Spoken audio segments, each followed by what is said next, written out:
Hello, this is Lisa Lee, and welcome to this year ahead reading. I'm going to do this in lieu of an enrichment this week because we have the live reading.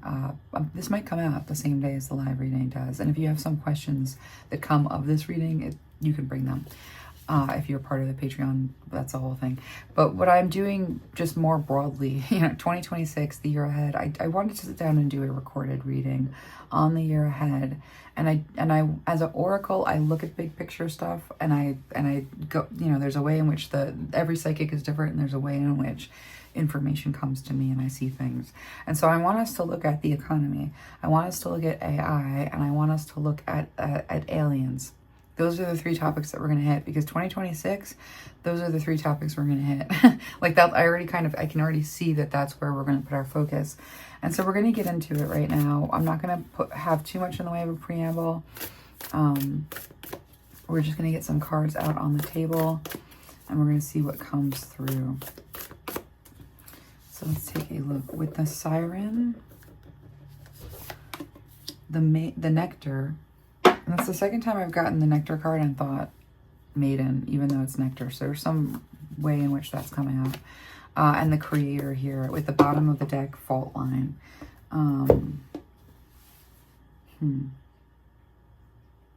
Breakthrough. There's a major breakthrough. So the bottom of the deck energy kind of ties it all together. And when we think about the Siren, we think about something that is calling you. Like I see the hero's journey, but I've been playing with that, and I've been redoing that, and I've been working with that, and I see the Siren here as being like the call, but it's not the call to the adventure. It's not the call to war. This is more like a call to the inner world. And so when we think about what's going on with the economy here, like we've got the Siren, and so the Siren is going to be like a challenge. And so there's something here about, it's like not quite a call to war, but it's a call to like a different way of looking at things, or a different way of being, or a different way of operating. And I've been feeling something like imminent for sure. So I want to like look at that. And then we're going to move to the Nectar in relationship to AI and why this is coming up here, and the Creator in relationship to, what's this alien situation? Okay, so let's start with the economy, and let me get some cards on the table with that.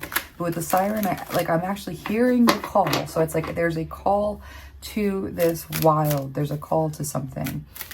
And I know with the Siren stories, like the myth therein, we usually have like, the Siren calls you into battle, and then you end up dead. It's not like that. She calls the sailors not into battle, but like lulls them with a song, and then when they get there, they get drowned. We don't know what happens to them. It's like usually grisly. Maybe they get eaten. But with the Six of Wands here, this is like a call to magic. I guess that's a better way of putting it. The call into like a new arena. And with the Six of Wands, and this is coming up around economy and also finances. So economy, finances, like we do have some sort of victory here, which I can feel a collapse. I've been feeling that for a while. We can see that. That's pattern recognition. But I've been feeling it, like I've been looking at the way in which that might play itself out. But it's a positive thing overall, which I know sounds hard to believe or hard to understand. But with the Magician here being a guarantee that you have everything that you need to create what you want to create. Like the Magician basically is a level of mastery around the tools and the mediums and the elements, and the ability to create like from nothing into something magical. But it's also kind of like a preparedness, and it's also you are equipped and prepared. You have the tools and you know how to use them. And with the Siren there, it's like there's a call to duty, a call to action, but I'm not seeing it like a war.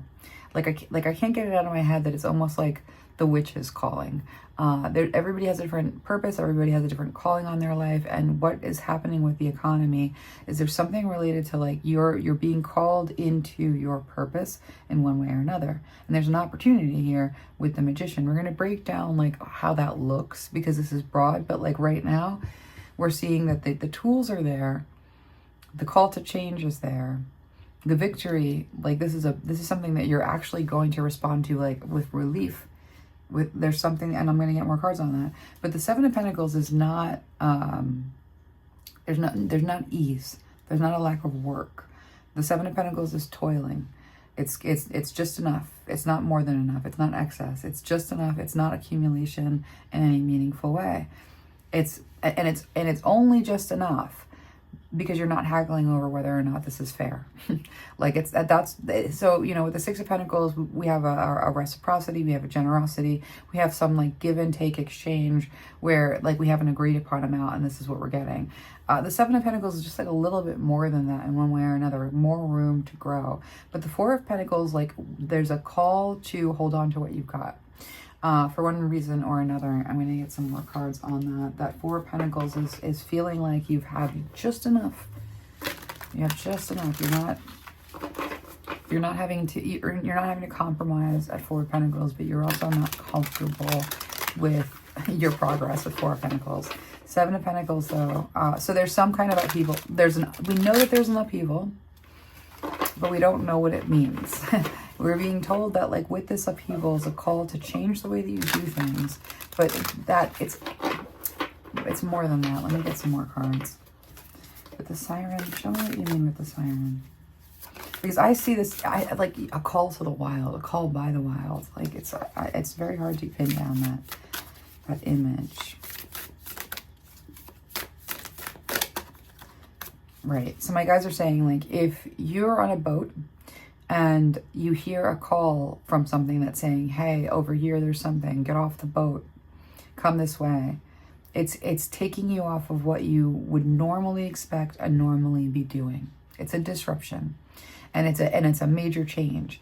And so I have seen this and I kind of know what this is, and I could kind of like zero in on it a little bit more, and maybe I should. But there does seem to be in 26 very specifically and without question some form of disruption. So this is future sight, it's probability, but it's extremely strong. And when I say disruption, I mean like a cut in the regular, like you're on the boat, you're off the boat. It's a change, it's a significant change. It's a disruption in the way that you normally travel from point A to point B in the way of a day, in the way of a doing. And so that siren, that's like, you know, it's calling you towards something else, and it is unknown. It's also sort of alluring. And the Six of Wands is like a victory after a battle. There's something about this that immediately strikes us as victory. And with the bottom of the deck being the Magician, wherever you are when this happens, you are prepared. For one reason or another, there's a preparedness there with the Magician. Whoa, Ten of Pentacles is like flying out under the Nectar card, which we haven't gotten to yet. But it still applies here. So there's Ten of Pentacles here in terms of being able to build a stable foundation moving forward. The Six of Wands, okay, I can see this now. The Five of Pentacles with the Seven of Pentacles. It's instability. And the Ten of Wands with that Four of Pentacles. What are we looking at here with the Lovers and the Six of Swords?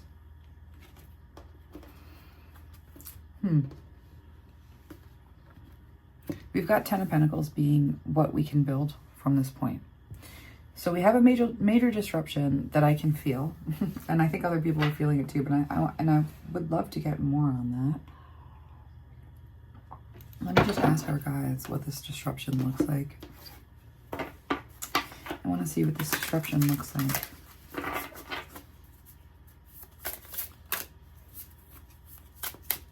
What does this disruption look like? What does the disruption look like?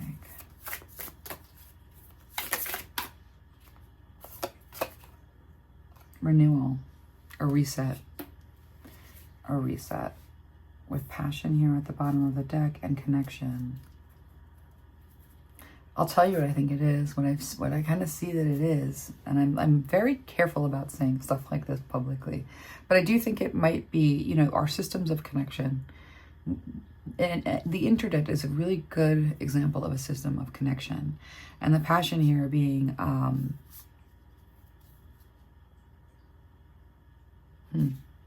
courage. The desire to reconnect. So there is some sort of reset around connection that I'm feeling. That seems likely. With the Knight of Pentacles, okay, yeah, with the sexuality. Why are we doing that? Sexuality and movement and healing. Oh, for sure. Okay, so there's something coming in here with the economy that I have known for a really long time, and again, you know, sometimes when you're psychic, you see things that are like very important, but also like not cool, or like great, or like not excellent news, like. Like I don't understand like prosperity gospels because of the reality that I like experience when I look at any direction, right? And so when we have this sexuality here, we right now it's sort of like at a fever pitch. I'm trying to figure out how to say this. We have inequality, and we've been fighting along the lines of inequality, and we've been feeling a lot of frustration about inequality, and we've also had just a lot of fighting between like different positions, you know, we have a fighting between men and the women. Let's just put it that way. Let's just put it out there like that, and not just men and women, like every orientation, every gender, like all of the everything is kind of at war with each other ideologically in one way or another. And this does come down to like, you know, like the body and rights over the body and lack of rights over the body, and being scapegoated or projected upon, or, you know, all sorts of things. And so one of the more powerful and cool things that we see with what we're looking at with there's a disruption in the economy. I think that there's some kind of like controlled demolition. I almost think that if the people in charge are doing things right, and they're seeing what I'm seeing in the way of levels of crashes, and they understand like what that means, then we probably will have some sort of like a controlled burn, or like a purposeful controlled demolition. And that's might be what the Six of Wands is. And so there's something here about we are prepared. This is a call away from everything that we have been doing as we have been doing it. And the renewal here I see as being some sort of like, the systems are failing. And so what would it mean to fail the systems? Well, one of the main systems that we have is that we're all connected. And so that's that system of connection that we can see in terms of what we have in the way of an internet infrastructure. Like if a reset or a renewal had to happen, it would be along those lines. And so when we understand that there's always going to be tension between like global interests and national interests profit off of war, global interests profit off of stability, global interests have more power. If they decide that they're going to do a systems reset, then we're going to see a connections down. And we're going to find ourselves in a pause on what it means to be able to easily connect to each other, and what it is to have those connections. So those of you that have lived before the internet, this is fine. We're fine. It's Six of Wands. Yay. You know, like breathe. Like now we get to, this is going to be the contrast that we need. This will help us see what is important and is not important about what it is to connect. Because right now what we have is like a glut.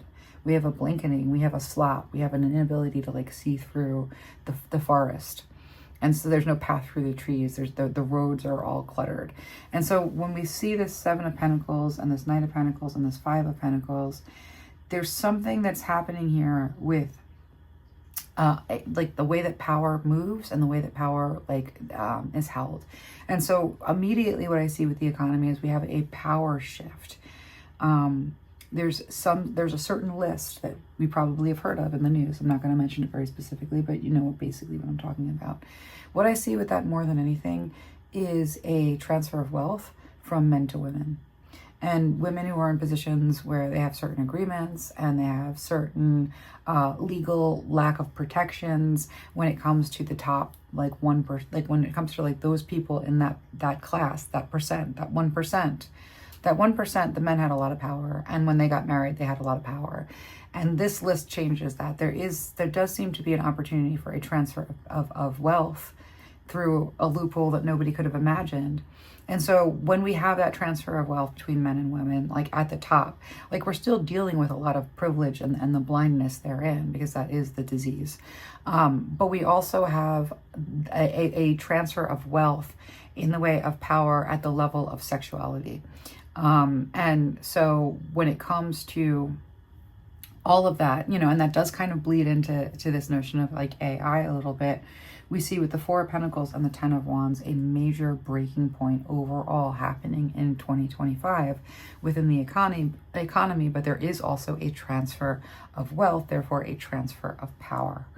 And so what does that mean in terms of a renewal and a reset with whatever this pause is? I think it's a basic income. I would assume that is the solution that has already been agreed upon, would like that is necessitated by the following things. But then we have the question of quality of life, and then we have the question of like expected output. And those are the things where we have a really big divide and a really big miscalculation and a really big misunderstanding that results in some sort of like trauma to the people. And so with the transfer of power, that's a cushion. That's part of what that magician and the having everything that we need to kind of survive the transition. We're talking about a major transition. And that transition is going to have new leadership. That leadership means new power structures. That new power structures always like happens at the level of financial interests first, even though that's incoherent, but we still have to move out of the bad system. And so part of what that transformation is, you know, we do see a renewal, and then different parties holding different power financially. And yeah, so that's kind of, I don't know what that, you know, that's whatever that is. With the Seven of Pentacles and the Five of Pentacles, we are looking at a lot of work and toil and not a lot of compensation. So the Six of Wands says, you know, whatever this like breakthrough or this reset and this renewal offers, you have what you need to get through that transition. There's a transfer of power, and there's sort of like a buffering, you know, humanitarian effort that like comes of whatever this, again, transitional time is. So there's something in the way of powerful interests like being able to actually tangibly help a little bit.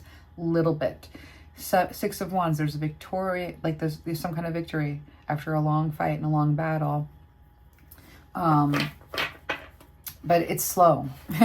And again, like, what does it mean for it to be slow? Well, with that Seven of Pentacles and that Five of Pentacles, there's more work than it's worth. It's asking more than it is worth.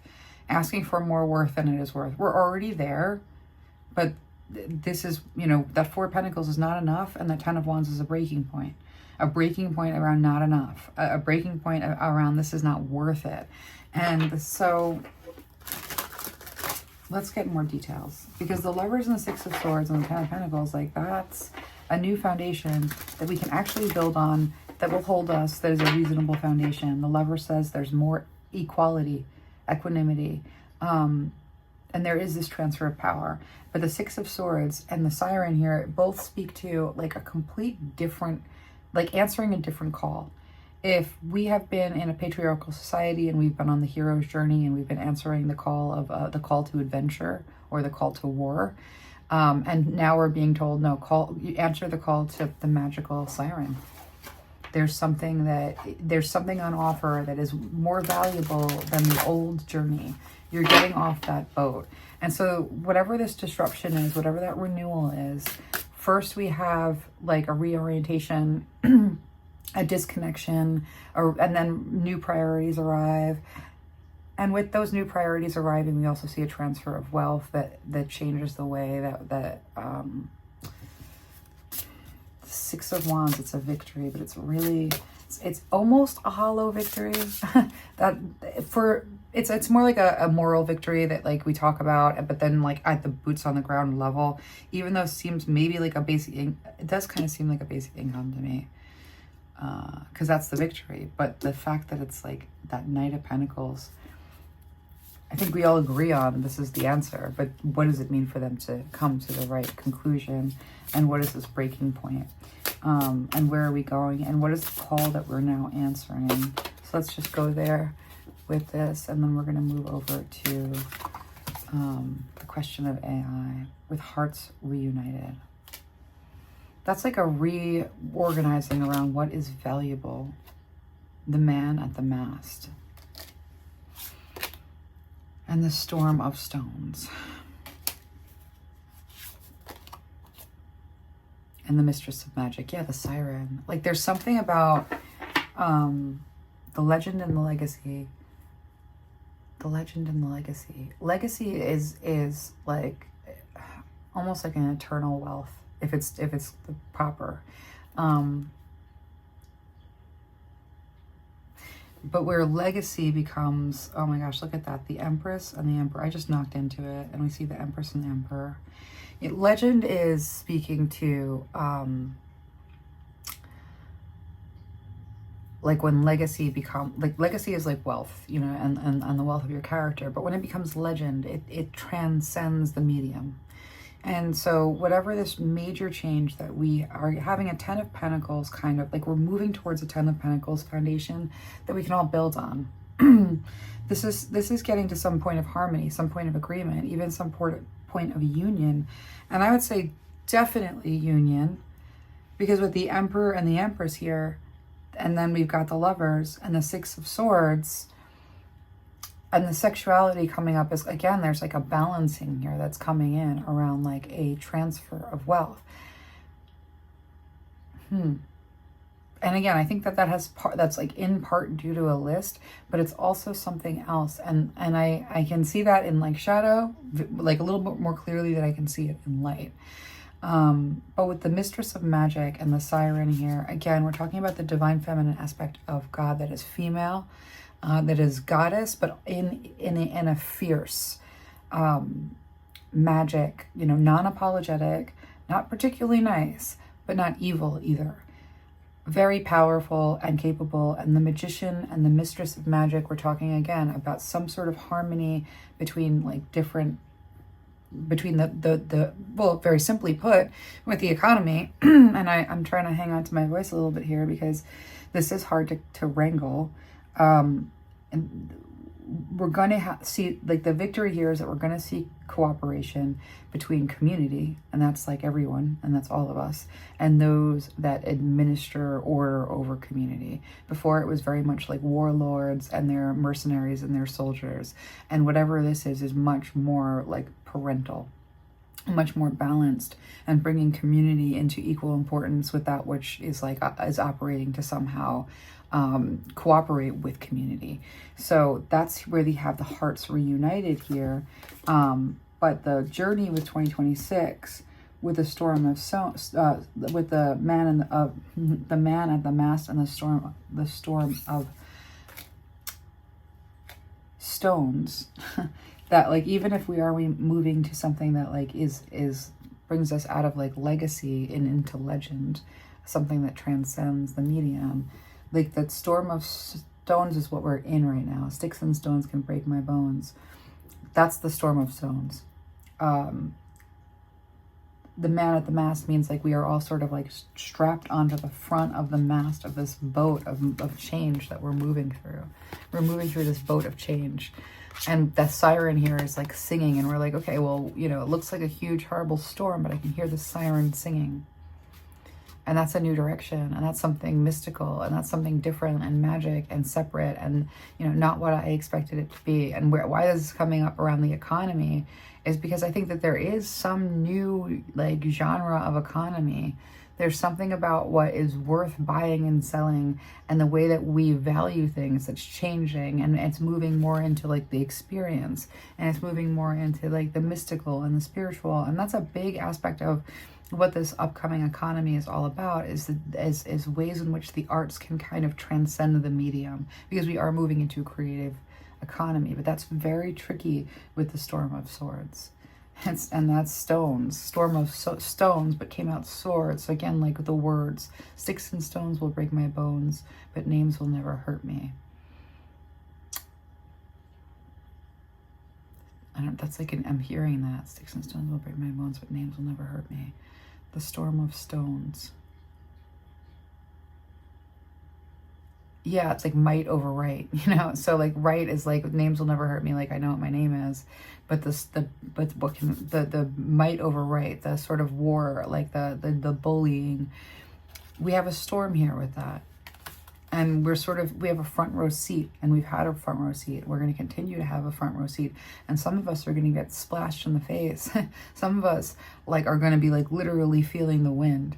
And some of us, for some reason, are going to have some level of distance from it. And I do think that that's like, where are you? What is your location? Like, where is your starting point? But this is a victory. And we're being encouraged to see this tipping point in 2026 at the level of economy as a victory.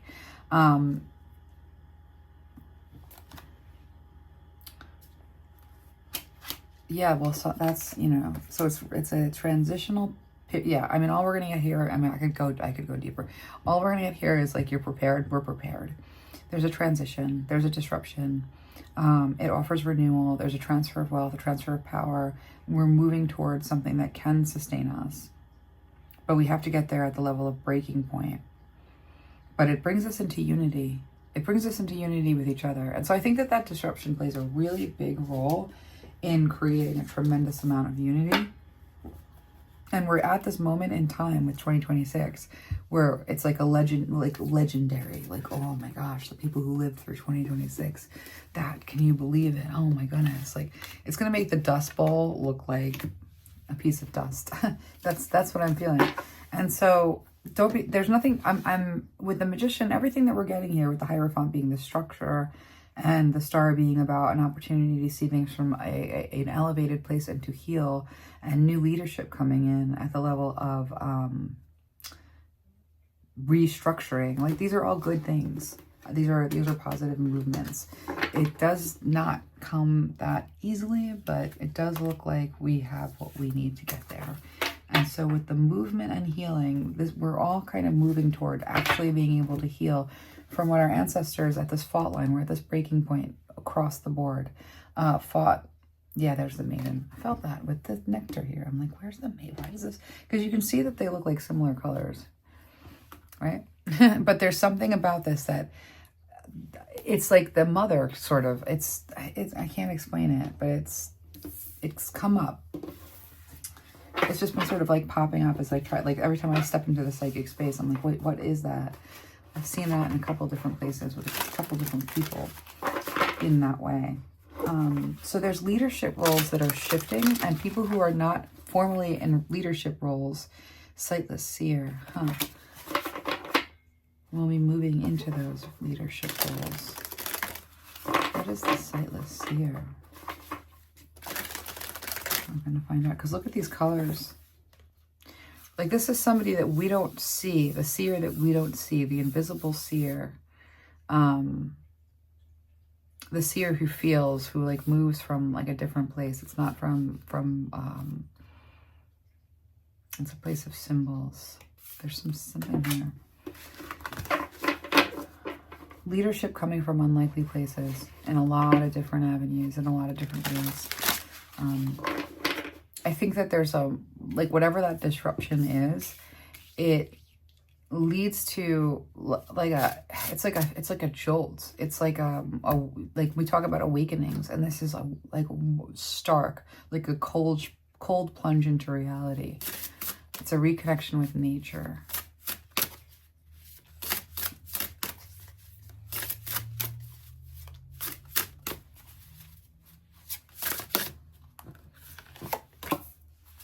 The Mistress of Magic is back here. So we're looking at AI, and we're looking at Cloak and Deception and the Sightless Seer. Okay, now we're getting somewhere.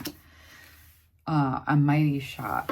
Okay, and the Adderant Allies with the Ill-Fated Gift. Okay, so when we think about nectar is like, it's something that's on offer. Like, you're going to get this thing, and look what I'm selling you. It's a magical, mystical, like, does it for you. All work is easy. Like, you can create anything. Like, never mind your skill gap. Like, you're fine. This Ardent Allies and Ill-Fated Gift is like, it's a coming into partnership with something that presents itself as a gift, but is not one. Now, AI is useful, and like what it is building towards, what it is capable of, what it actually is, there's so much potential in there, and there's a lot that's happening, and there's a lot that will happen, and there's a lot, right? And so we are at this very tippy top of the iceberg. And so I want to kind of have you there for a moment. Like, we are at the very tippy top of the iceberg.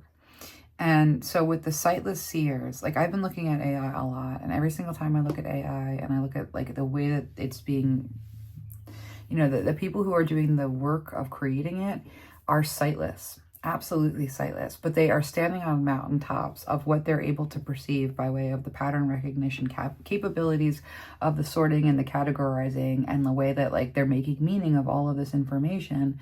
They're not actually seeing it right. I see that they're not seeing it right. But it's giving them a false sense of prophecy. It's giving them a false sense of power. And it's giving them a false sense of everything. And in the same way that you get the wrong answers with the AI that you use, where you're like, hey, AI, like, well, like, how many times have you asked ChatGPT a question and it gives you the wrong answer? And you're like, oh my gosh, like, why did you just send me to, you know, pick up flowers in another town? Or why did you just have me buy something that like, and I asked you a question about it and it was the wrong answer? Like, there's ways in which like AI can very confidently deliver information that seems like it's the right information, but with a little digging, you can see that it's absolutely wrong.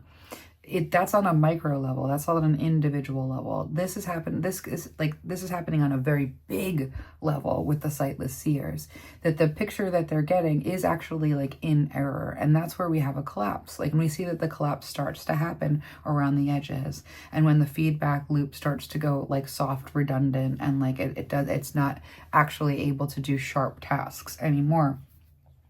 And it's kind of, and so like, but we see this thing start to sort of like crumble from within itself, and it's missing a lot, and it's pushing a lot, and it's trying to do a lot that it's not actually capable of doing. So AI, we see this collapse with that, with the cloak and deception, but with the Mistress of Magic and a mighty shot, like that's where we're going to get some more cards here, because this is getting sort of interesting.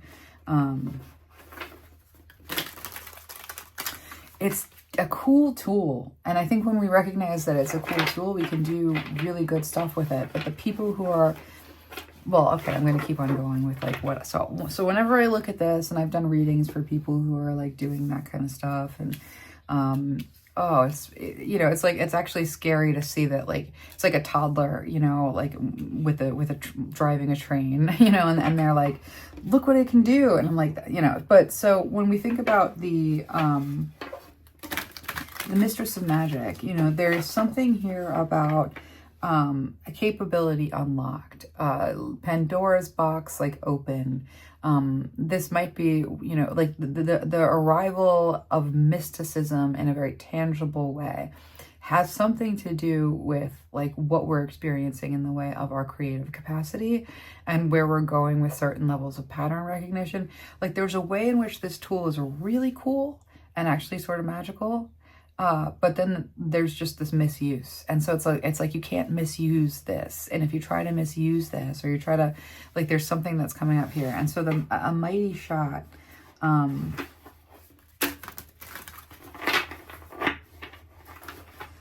nectar, like this isn't, okay. So with the nectar here, because I'm seeing like a really good example is the cloak and deception, and the cloak and dagger is there's a lot of really big promises with this technology. And so I'm seeing with the nectar, I'm seeing a beautiful, like, imagine if you could make, like, I'm just going to put this out there like it's like an advertisement. Like, imagine if you could make the perfect man or woman, and they could look absolutely any way that you wanted, and you could be in a full-blown relationship with this perfect being that does everything for you and answers all of your questions and is the interaction with a mind that is magical and amazing and perfect, and the partnership of a lifetime with that which you can create, So like you can see this huge promise happening, right? And then you see this thing delivered to someone's house, and it's like garbage. It's made of garbage. It delivers garbage. And by garbage, I mean, like, it becomes very clear that this is a cloak, that this is a dagger, that this is not what is actually on offer, that there's some form of deception like built into like whatever the promise is in the first place. So it's like the technology is great, the promise is terrible.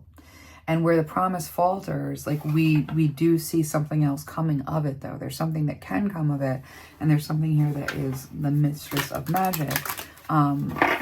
So like when you're presented with something fake, and your intuition tells you otherwise, intuition becomes a more significant quality. And so there's something to like what this does. So let's get a couple more cards. Whew. With the Chariot. We're getting somewhere with this. Let's take this one in. With the Seven of Wands, there's a defense.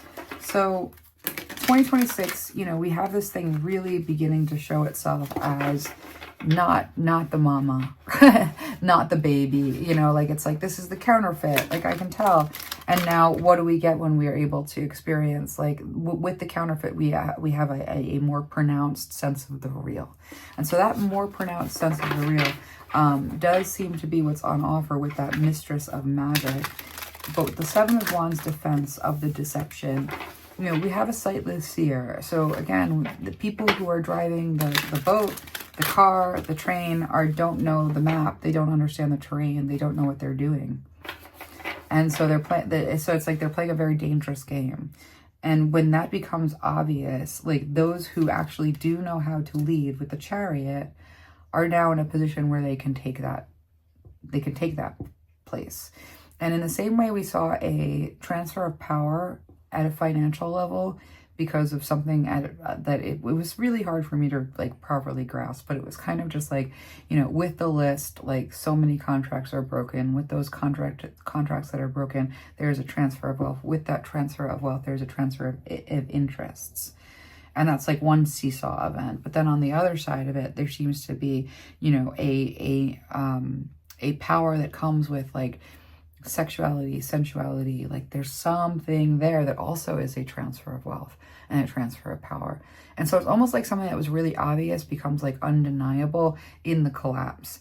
And so with the Mistress of Magic being like, you know, in the presence of a counterfeit, you get something more valuable and something that becomes very obvious with the real, with what is valuable, with what is tangible. And then you can move whatever that tool is into a better place once your values are set properly, once you know what you're looking at in the way of these fields, once you understand what you are, you know, doing in the way of creating something that creates of its own consciousness. Like there's so much here that is of value, but first there's this defense of the sightless seer, of the idiot moron, of the dumb at the helm, like of the promise, which is not anything but a garbage promise, and the reality, which is this mighty shot, where this becomes incredibly obvious, but what we're left with is something cool. There is something of the ashes that comes of it. There is something that we're able to move into a new place with it.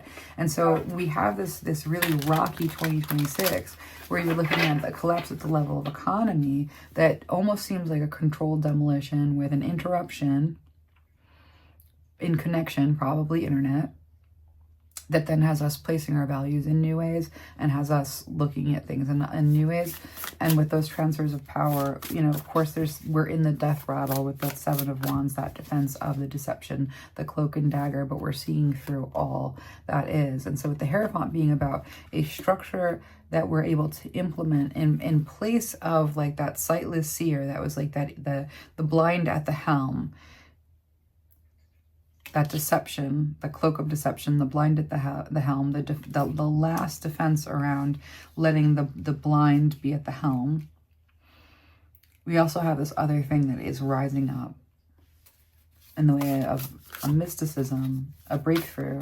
And in all likelihood, we're going to see consciousness, a major breakthrough around like the nature of consciousness. I think that's what this Mistress of Magic is. A breakthrough at the nature, a breakthrough around the nature of consciousness is what this Mistress of Magic is. And where that takes us is overcoming the sightless seer, overcoming the blind at the helm. And so that new Hierophant, it's a new worldview that we implement here, much needed after that renewal and that reset with that transfer of power. That Two of Cups, it brings in a tremendous amount of balance. And what that shot in the dark, a mighty shot, is a Two of Cups moment where we really see who we are, and what we're dealing with. The Two of Cups, like that's a seeing clearly, being seen clearly. That's that conversation where you lose all sense of time. and all sense of self, and you can kind of see from the higher perspectives. And there are people who are amplifiers who will bring you into this, very naturally, but those encounters are really rare. And so with that Two of Cups, when something can see you, or you can be seen really clearly, and it's this incredible moment, this catharsis, that mighty shot, like really, we're seeing this at a,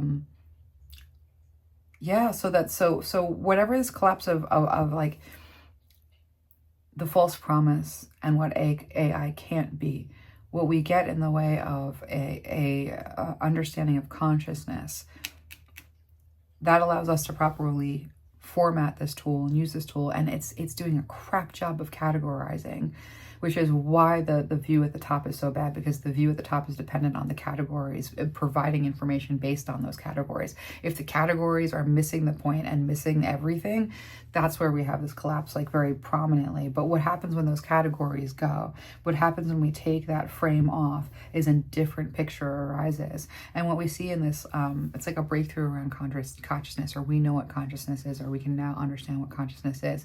Once we're now understanding what consciousness is with that Two of Cups, it doesn't matter that the tool can't deliver on its promises. It gave us a breakthrough.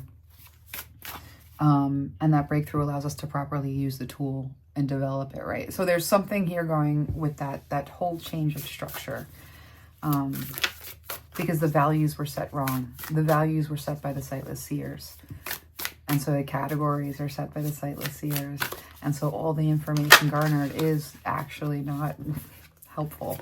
With the Strength card and the Judgment, something really does have to be wrestled. It has to be like that sightless seer is the structure that we're dealing with right now, and having to be broken under that structure is basically like, it's like the whole earth and everything on it.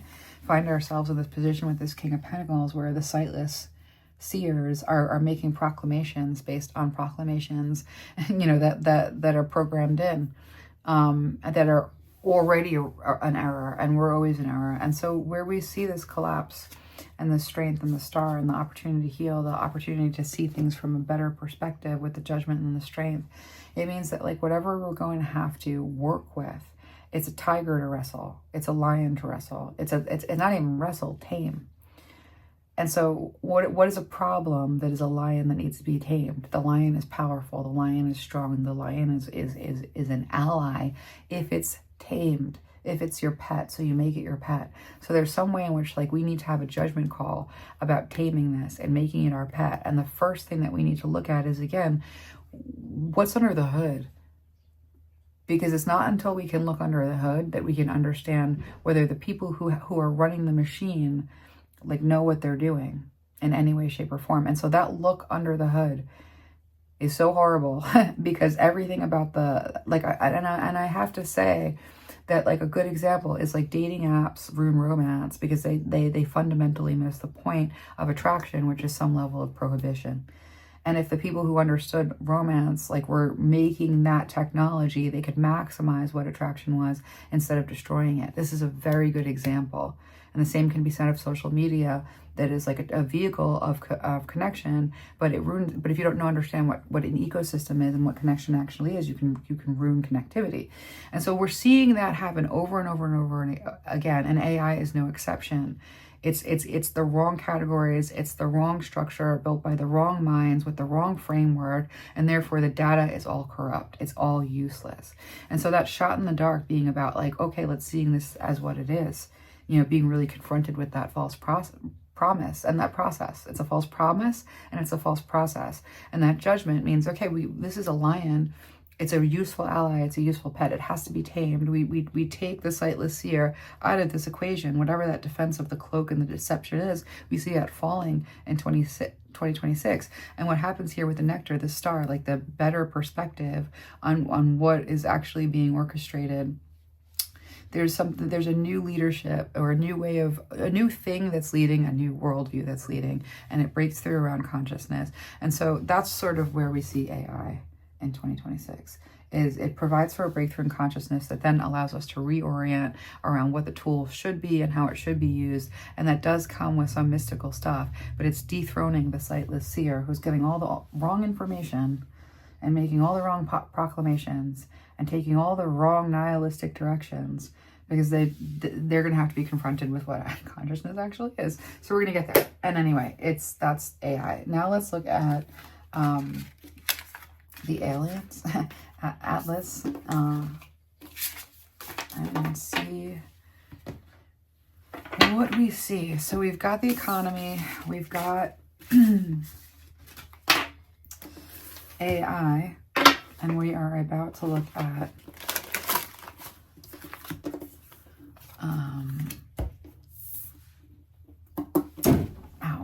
aliens. We're about to look at aliens. And I'm just going to shuffle these cards because so it's a tough year. It's a year of transition. It's a year of struggle, and it's a year that I don't get the sense that we feel major payoff until 2027. Because even though there is a breakthrough and a victory around having it to renew and rebuild, and there's a disruption, it does seem to be with struggle, not without struggle. That doesn't mean with pain. We've got the Magician. It's not like painful. You've got everything that you need to build your way forward. But it's not painless. It's not painful. But there's a lot of work involved in what it is to face what we're kind of destined to be grappling with over the next year. It isn't like butterflies and roses, as we can well forecast. Now, so we've looked at the economy, we've looked at AI, and now we're looking at aliens, because that's a thing, and we know that. and so why not ask the question? Because that's what divination is all about, is connecting with our guides, connecting with those other dimensions, and getting to the heart of what is actually happening with this encounter. So whenever we have a new consciousness, think about it this way. A woman's body is a really good example. And then like when there's a new energy that enters in and creates,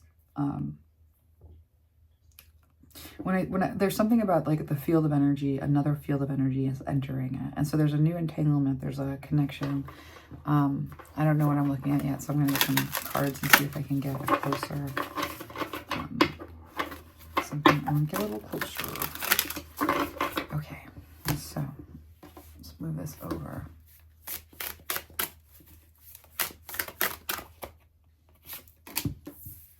Five of Pentacles.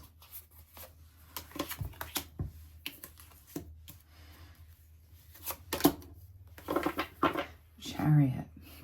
We saw the Chariot come in around AI too, and it was with that magical mistress. And so I do think that we, with a, it's almost like they of course, like the truth is that they're already among us. They've always been already among us.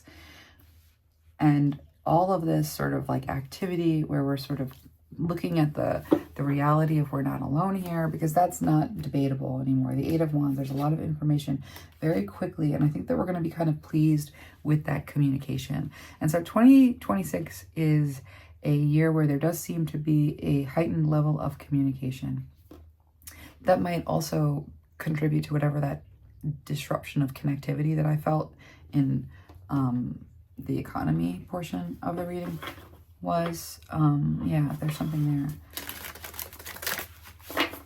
But whenever there's a new energy that enters a field, and that's what I've been feeling,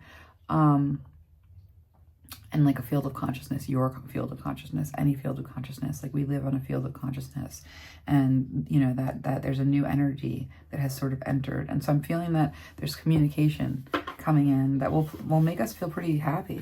That'll give us some like level of like emotional satisfaction. And that might be the opposite of what a lot of people are fearing. And when we think about, the universe, it's not all like, it's not like the angels are coming to get us, or like God's going to swoop down and like scoop us up, because it's an ecosystem out there too. And so you have the healing energies, and then you have energies that are kind of like predacious. And so what we're looking at here with communication, though, and emotional satisfaction, is probably some answers that put us into a perspective that we didn't have before, that it's helpful. And so with the Chariot there and that King of Cups, we're moving towards something, we're moving toward an understanding that pulls us out of isolation. And that Five of Pentacles is basically a place of poverty and feeling left out and anguish. And the Eight of Pentacles is coming into a place of like, gainful employment or work. And so one of the first things that I'm going to say about the way that the communication contributes to bringing some balance to our lives around feeling stable. This is a weird message. I got to get more cards because I'm like, wait, what? So we're going to have a lot of communication. It's going to bring us into a place of not feeling disconnected, not feeling orphaned. But it is about us being orphaned, and it is about bringing us into cooperation and usefulness, which is a strange thing. A hero revealed. A hero revealed.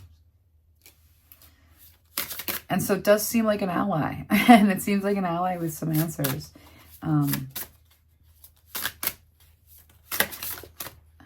Let's find out with the gates of the netherworld. Now, the netherworld is going to be our inner world, which is probably like a mirror to our outer world in a certain way. Especially when you think about the topography of space. If you've ever seen like an eyeball and like one of those nebulas that like look like an eyeball, like there's lots of like the brain cell and like the storm. There's a major breakthrough here with the perilous passage. So I think the way that we're going to look at 2026 overall with the fault line and the breaking point and the hearts reunited is we're and the sacred storyteller. I'm like tiptoeing around this a little bit.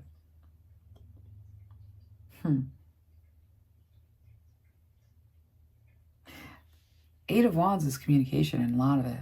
A whole lot of it. 10 of Cups is emotional fulfillment in family. And the Creator card, it couldn't be more straightforward in a certain kind of way. And so I think that, you know, what we're able to learn or what contact would be for us in a meaningful way, like this is being brought through. And so like, I'm not going to judge the information as it comes through. It does seem too true. Like, you know, like in a way, like there's something about it that is like striking me as like a little too shiny, a little too clean. Like I'm not 100% trustful of that information, but that's only because it seems like really good news. And so with the hero revealed, like that Eight of Wands is speaking of a lot of communication back and forth very quickly. The 10 of Cups is emotional satisfaction in family. Some sort of like an understanding of our parentage, where we're from. A hero revealed, like this is going to be an ally with the hearts reunited, the sacred storyteller. So we're going to get the bigger picture and the bigger at the feast.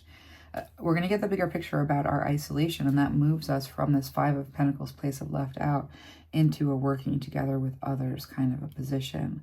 Our foundation becomes stronger and balance is brought. That seems a little bit too good to be true. So I need more information because I don't know. I'm like, really? We hope. Six of Pentacles, reciprocity, generosity, Four of Pentacles. This is, again, not enough in judgment. This judgment on... Okay, well, let's sit with this for a second. You know, there's two things that I really want. Yeah, King of Cups is coming up twice. With the Queen of Cups, that's a pair. With the hearts reunited, there's a union coming in. I'm seeing, like, something very specific, and it's hard for me to not... It's like a little bit of an R-rated... scene. So I don't, let me just like say with why am I seeing that? A perfect fit. All right. So I'm seeing a perfect fit in a kind of a way. So something like King of Cups and the Queen of Cups are a perfect fit. What the alien part of our spread is looking like is like with communication, there is emotional satisfaction because we're not alone in the universe. And because we're not alone in the universe, the question of where we came from is related to the bigger picture of the universe. So with connection with the bigger picture of the universe is also answers about what we know that we're already connected to by way of we're in the thing. We're in the universe. We're in it. And so we're in it. And if we're not in it alone, we're part of a bigger story, a broader story. And so there's like Two of Pentacles. This is balance. Ten of Pentacles, this is an inheritance. This is a legacy. And so I do think with the aliens and the creator, you know, finding out what our place in the universe is, finding out what we are, is also related to finding out what consciousness is. And this is a disruption. And before the disruption, there's some kind of material disruption. I definitely feel like the lights on and the lights off. And I don't think that that's a solar, like, I don't feel it like a solar flare. Could it be? Maybe. But because I'm not seeing it as a like, I see the lights off and the lights on, like on off, but I also see it as like the rupture is around connection, not necessarily comfort. And so I don't see it as being like a disruption of electricity per se, because I'm not seeing it or feeling it related to comfort. But I do feel it like we're going to have a connection drop before we have a renewal. Because I feel like there's a second reset, or an attempt at a reset, or some kind of talk around a reset. And so what we're seeing here in terms of, like, you know, because we're asking the alien question, because this is something that I already kind of pulled cards on 2026 and saw that.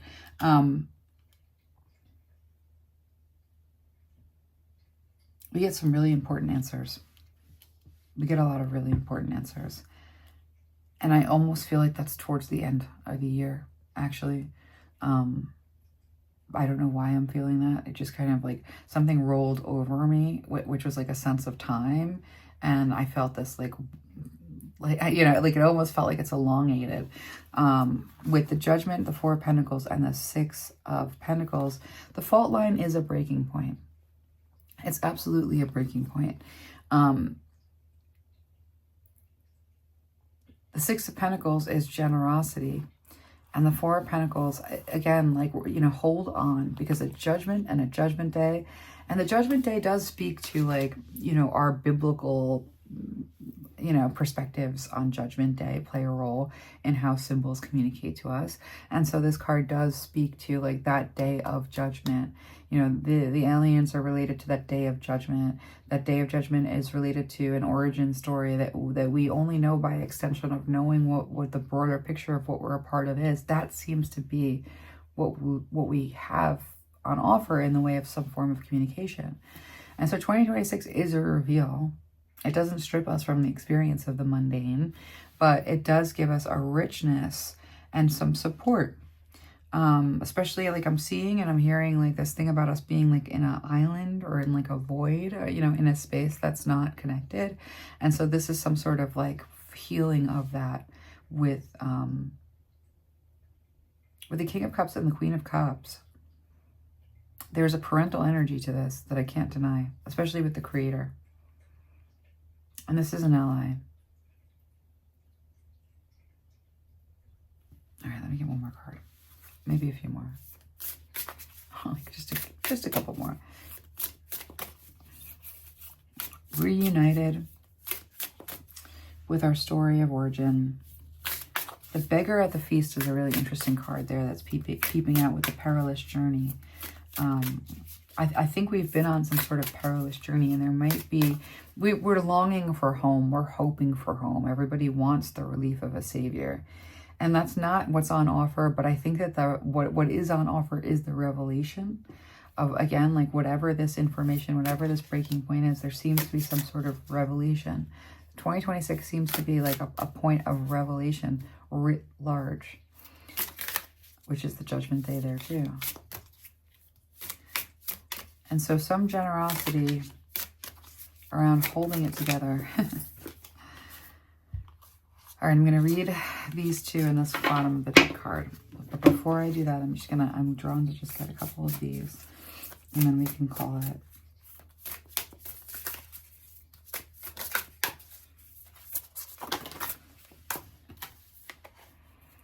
Renewal, movement, endurance. Yes. And that's, like, 2026 doesn't really feel like the arrival. It does feel like the perilous journey. It does feel like the transition. It's not without, like, strain, with the strategy at the bottom of the deck. So when we talk about strategy for the year ahead, there's something that I always want to help you manage with. I am sure, looking at this the way that I can see it, that everybody's, like, got what they need to, and there's, like, you're gonna have enough. It's gonna be enough. It is going to look absolutely bonkers. It might even feel absolutely bonkers, and you might find yourself in a jolt, in a bit of a shock. But that ultimately leads to greater connectivity, an encounter with the real, and an ability to start building something that is like really powerful in terms of like a foundation. And it's a foundation from a place of seeing instead of a place of being blinded and distracted and unsure. And that's pretty much everyone. The breakthrough that we're seeing around consciousness is going to be the thing that offsets the utter and complete collapse and failure that we're seeing around the promise of AI. And what we have here in terms of an alien encounter is just our bigger picture. Kind of obvious, you know, like that's what would happen. But we are almost being assured here with this communication. And it's in a nice way. We're being told, like, no, you know, obviously there's a story here, a bigger picture that is presented before you with just like the basic, there are aliens, that's not in question.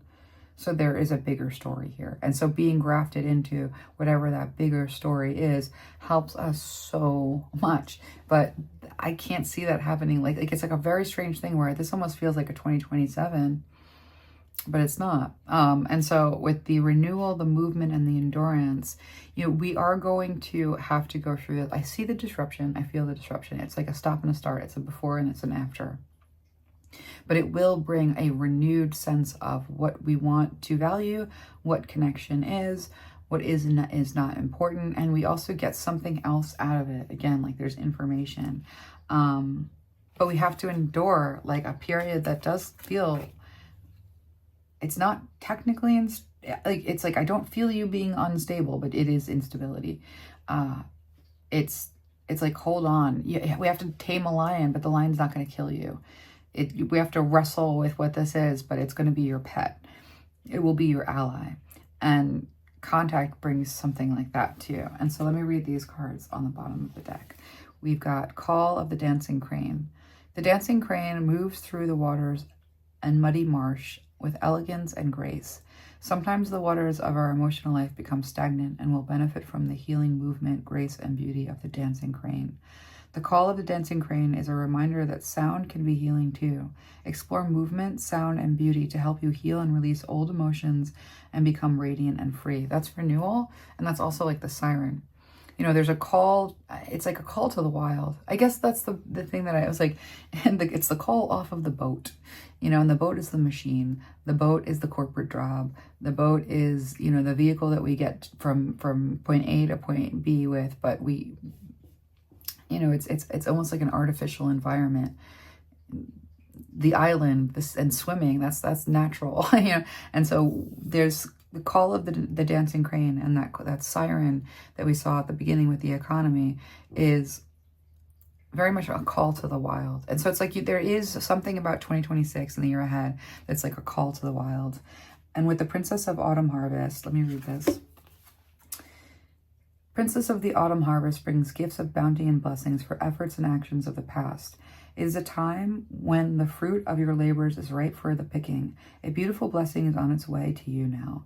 With gratitude in your heart, you will recognize the blessing when it comes to you, and it will serve you perfectly. Be open to receive it, knowing it is justly deserved.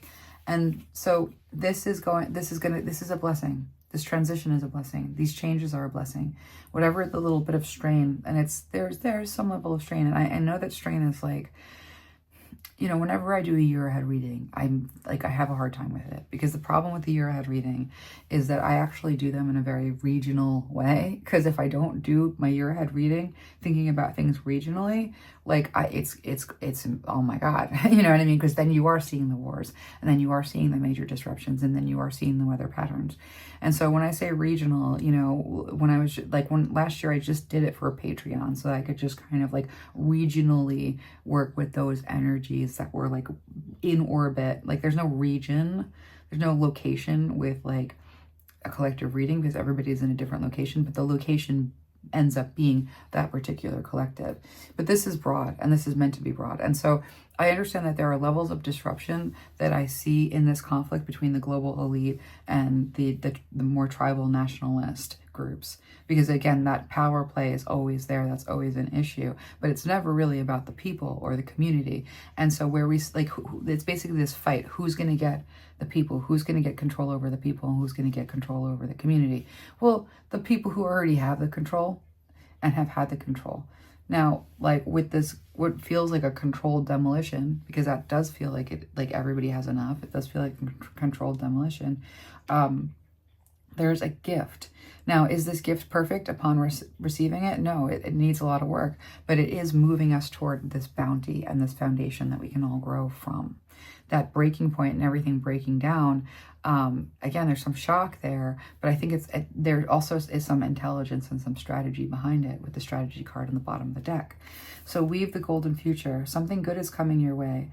Kuan Yin now assists you to weave your future into the present moment, to call in and draw to you the opportunities, teachings, circumstances, and synchronicities that are waiting for you and which will enable your soul to live its divine destiny with greater abundance, bliss, and creative fulfillment. And during the creative economy, we first have to not be relying on a machine. That's going to fall apart. But know what creativity is. Well, what is creativity? It's a spiritual principle, and it's a spiritual process because it involves working with inspiration that does not come from you. That's going to be a relationship with the divine forces and the divine energies. Any kind of like a coherence around that and a transparency around that like is going to give us the gift that we need to bring things forward. But the collapse and the weird, it's like wars and skirmishes and cloak and dagger and an attempt to deceive in order to avoid like what this really is and what's really happening. It's falling apart in 2026. We're in this transitional period, and 2027 is where we actually see that tangible change in more than just a like wrestling for it kind of a way, where like things implement and we can then like move, you know, more with more ease. This is going to be a journey that is just a little bit treacherous, but we have front row seats and we're all safe.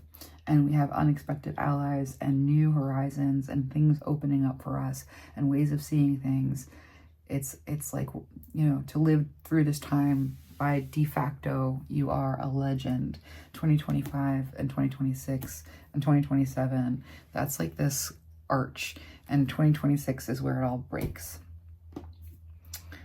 This is our breaking point. It's a good one though. It's birth. It's I see the water, when a woman is about to give birth and the water breaks, that's what I feel like the 2026 is. And our takeaway message is you are safe and you have everything that you need. And like, we're going to be okay with this. And so even though this, you know, reading is not regional, I'm setting the intention that if you're here, that's the regional that we're working with in terms of the energy that we all have in common. And so 2026 year ahead, that is what we are looking at. And so I'll see you guys again soon. And those of you that are going to come on Wednesday, we are going to be talking about giving and receiving and exchange, because that's where we see a lot of the changes in 2026 anyway. And I did want you to bring in those questions at a personal level, but I also want you to like work with what the exchange and the predator and prey dynamic that we talked about might be, and so that we can actually like be very prepared going into 2026 with how we value things, so that we're not like scared. Because there's no reason to be scared. There's just a reason to value things differently, set values differently, and think about working with wealth and wealth differently too. And so that's going to be kind of like where the exchange and the give and take, we're going to go from personal to more like, you know, broad. But you can bring questions from this as well too if you're watching this from Patreon. So we're going to leave it there, and I will see you guys again soon.